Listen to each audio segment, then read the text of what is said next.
നമസ്കാരം, മല്ലൂസ് റൈഡിലേക്ക് എല്ലാവർക്കും സ്വാഗതം.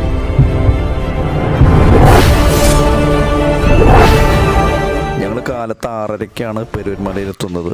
അത്യാവശ്യം നല്ല തിരക്കുണ്ട്. കാരണം കണ്ടില്ലേ, ഒരുപാട് വണ്ടികളൊക്കെ കണ്ടില്ലേ. സൈക്ലിങ്ങിനൊക്കെ പോയി വരുന്നവരും കാണാം. എന്ന് വന്നാലും ഇത് തന്നെയാണ്. ഞങ്ങളിതിന് മുമ്പൊരു ദിവസം മോർണിംഗ് വന്നിരുന്നു. അന്നൊരു 6 മണിക്കാണ് എത്തിയത്. അന്നത്തെ ദിവസം ഭയങ്കര തിരക്കുണ്ടായിരുന്നു.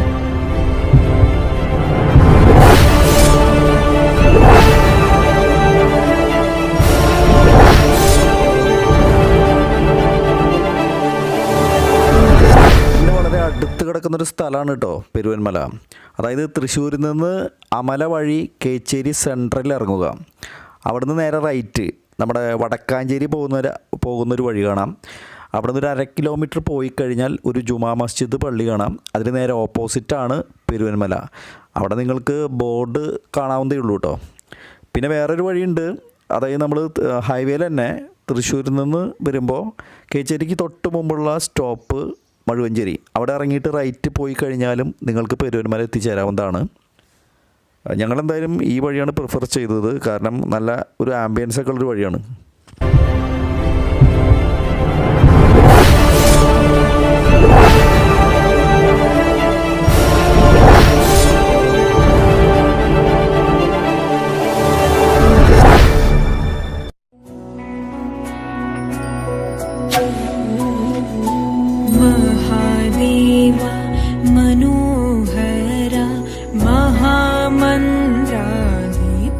प्रभो महामाया भगवती प्रिया തൊഴുന്നേ.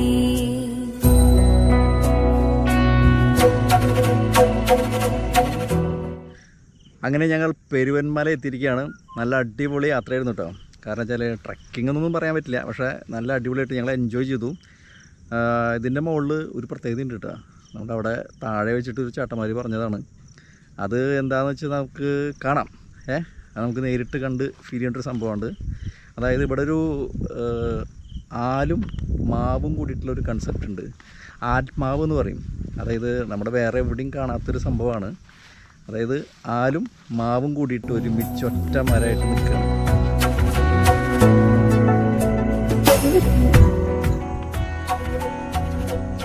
കണ്ടില്ലേ, ഇതാണ് ആല്. ആലിൻ്റെ ഉള്ളിക്കൂടെ ഒരു മാവ് വന്നേക്കാണ്. കണ്ടില്ലേ, ഇത് രണ്ടും കൂടിയിട്ടാണ് ആത്മാവ് എന്ന് പറഞ്ഞ സംഭവം.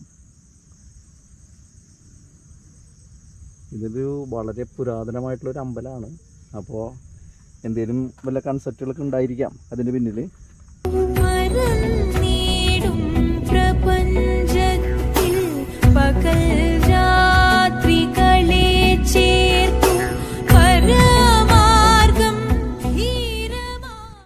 ഇതാണ് മാവിൻ്റെ ഇല. ഓക്കെ, അതിന് തൊട്ടടുത്ത് തന്നെ കണ്ടില്ലേ ആലിൻ്റെ ഇലയുണ്ട്.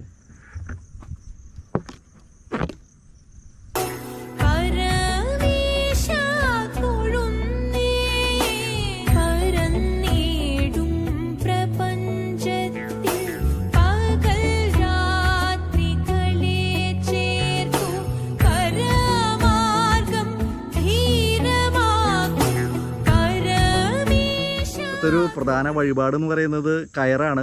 അപ്പോൾ ഇവിടെ കയറ് ദേവന് കൊടുത്തു കഴിഞ്ഞാൽ നമ്മൾ എന്ത് വിചാരിച്ചാലും സംഭവം നടക്കുമെന്നാണ് പറയണേ. അപ്പോൾ ഇവിടെ വരുന്ന ആൾക്കാർ സംഭവം ഒരു കയറൊക്കെ ആയിട്ട് വന്നോ പൊളിക്കാം. പിന്നെ ഇവിടുത്തെ വേറൊരു പ്രത്യേകത എന്ന് പറയുന്നത് ഇവിടെ ഒരു കിണറുണ്ട്. ഈ കിണർ രാക്ഷസന്മാരുടെ കാലത്താണ് കുത്തിയിട്ടുള്ളതാണെന്നാണ് പറയുന്നത്. അത് ഒരൊറ്റ രാത്രി കൊണ്ട് കുത്തിയിട്ടുള്ള കിണറാണെന്നാണ് പറയുന്നത്. അതാണ് പിന്നെ വേറൊരു വ്യത്യാസം. പിന്നെ ഇതിൽ അടിയിലൂടെ വരുന്നത് ഗംഗയിൽ നിന്നുള്ള ജലമാണ് ഇതിൻ്റെ അടിയിലൂടെ വരുന്നത് എന്നാണ് പറയുന്നത്.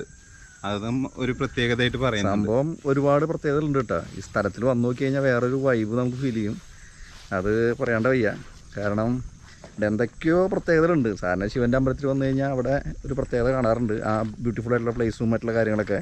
പക്ഷെ ഇതും അതുപോലെ തന്നെ വളരെ ബ്യൂട്ടിഫുൾ ആയിട്ടുള്ള സ്ഥലമാണ്. നാളത്തെ ഒരു എന്താ പറയുക, നല്ലൊരു ടൂറിസ്റ്റ് ഡെസ്റ്റിനേഷൻ ആവാനുള്ള എല്ലാവിധ കാര്യങ്ങളും നമുക്കിതിൽ കാണാൻ സാധിക്കും. അപ്പോൾ എന്തായാലും മിസ്സാക്കണ്ട. നമ്മൾ ചെറിയ സ്ഥലമാണെന്ന് വിചാരിച്ചിട്ട് വരാണ്ടിരിക്കണ്ട. സംഭവം അടിപൊളിയാണ്.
പ്രത്യേകത എന്ന് വെച്ചാൽ ഇവിടുത്തെ അമ്പലത്തിന് ഒരു 2000 വർഷത്തെ പഴക്കമുണ്ട്.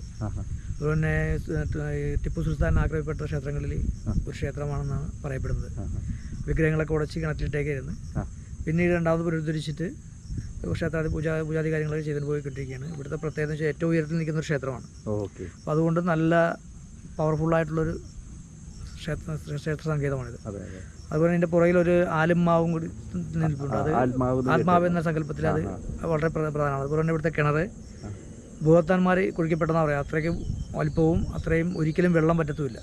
താഴെയുള്ള വീടുകളിലോ അല്ലെങ്കിൽ താഴെയുള്ള പ്രദേശങ്ങളിലൊക്കെ വെള്ളം വറ്റിപ്പോയാൽ പോലും ഇവിടുത്തെ ആവശ്യത്തിനുള്ള വെള്ളം എപ്പോഴും സമൃദ്ധമായിട്ട് ഇവിടെ ഉണ്ടാവില്ല. അത് ഇവിടുത്തെ ഒരു പ്രത്യേകതയാണ്. പിന്നെ ഇവിടെ ഒരു വഴിപാട് എന്ന് പറയുമ്പോൾ അല്ലെങ്കിൽ ഭഗവാൻ ഇഷ്ടമുള്ളവർ വഴിപാടെന്ന് പറയുന്നത് കയറും ചൂലുമാണ്. അത് കൊണ്ട് സമർപ്പിച്ച ഭക്തർ അവരുടെ ഉത്തിഷ്ടകാല ഫലപ്രാപ്തി നേടുകയാണ് ചെയ്യുന്നത്. ഏറ്റവും കൂടുതൽ വരുന്ന ആൾക്കാർ ഇവിടെ നിന്നല്ല പുറത്തുനിന്നൊക്കെ ഒത്തിരി ആൾക്കാർ വരുന്നുണ്ട്. അപ്പോൾ ഭഗവാന്റെ ആ ഒരു ശക്തി സ്രോതസ് അറിഞ്ഞിട്ട് ഇത്രയും ദൂരത്തുനിന്ന് ഇവിടുന്ന് ഗുരുവായൂർ അല്ലെങ്കിൽ കുന്നംകുളം, ഇരിങ്ങാലക്കുട, എറണാകുളത്ത് നിന്ന് വരെ ഓരോ ദിവസവും ആൾക്കാർ വന്നു പോകുന്നുണ്ട്. അപ്പോൾ അത്രയ്ക്ക് ഒരു ചൈതന്യവത്തായ ഒരു ക്ഷേത്രമാണിത്. ഈ മലയാള ചുറ്റപ്പെട്ട ഒരു 50 ഏക്കറോളം ഉണ്ട്. അത് മൊത്തം ഈ ക്ഷേത്രഭൂമിയാണ്. അതുപോലെ തന്നെ ഇവിടുത്തെ ഒരു വന്ന് കയറി ഇരുന്ന് കഴിയുമ്പോൾ ഒരു അറ്റ്മോസ്ഫിയർ എന്ന് പറയുന്നത് ഭയങ്കര ഒരു പവർഫുൾ പോസിറ്റീവ് എനർജിയാണ്. ഇവിടുന്ന് മല കയറി വരുന്നുള്ള ആ ഒരു ആ ഒരു ക്ഷീണം മുകളിൽ വന്നു കഴിയുമ്പോൾ ഒരിക്കലും അനുഭവപ്പെടത്തില്ല. അങ്ങനെ ഒത്തിരി കാര്യങ്ങൾ ഇവിടെയുണ്ട്. നമസ്കാരം, നന്ദി. प्रभो महामाया भगवती प्रिया निन्ने तोडुन्ने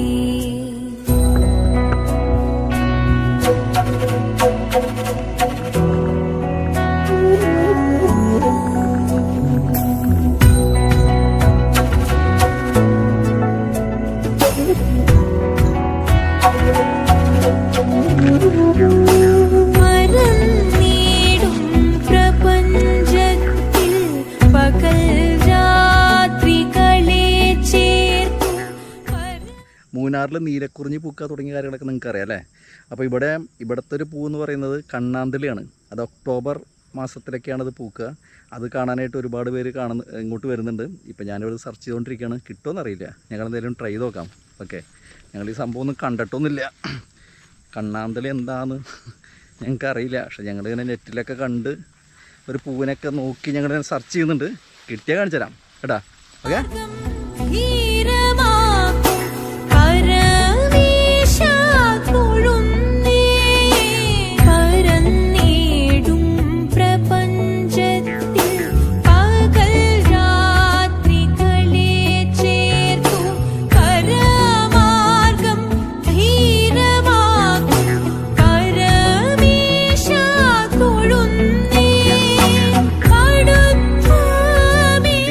ഞങ്ങൾക്ക് സമയമായി. അപ്പോൾ നമുക്ക് പുതിയ കുറേ വീഡിയോ ആയിട്ട് വീണ്ടും കാണാം. ഈ വീഡിയോ കണ്ട് ഇഷ്ടപ്പെടുകയാണെങ്കിൽ നിങ്ങൾ ഈ ചാനലൊന്ന് സബ്സ്ക്രൈബ് ചെയ്യുക, ലൈക്ക് അടിക്കുക, നിങ്ങളുടെ കമൻസൊക്കെ എഴുതുക. കാരണം ഞങ്ങളൊക്കെ സ്റ്റാർട്ടിംഗ് ആണ്, തുടങ്ങിയ ആൾക്കാരാണ്. അപ്പോൾ നിങ്ങളുടെ കമൻസൊക്കെ പറഞ്ഞാൽ ഇനിയും ഒരുപാട് വലുതാക്കാനുണ്ട്. അപ്പോൾ ഞങ്ങൾ അതിനൊക്കെ ശ്രമിക്കാം. അപ്പോൾ കൂടെ ഉണ്ടാവണം കേട്ടോ. അപ്പോൾ വീണ്ടും കാണാം. ബൈ.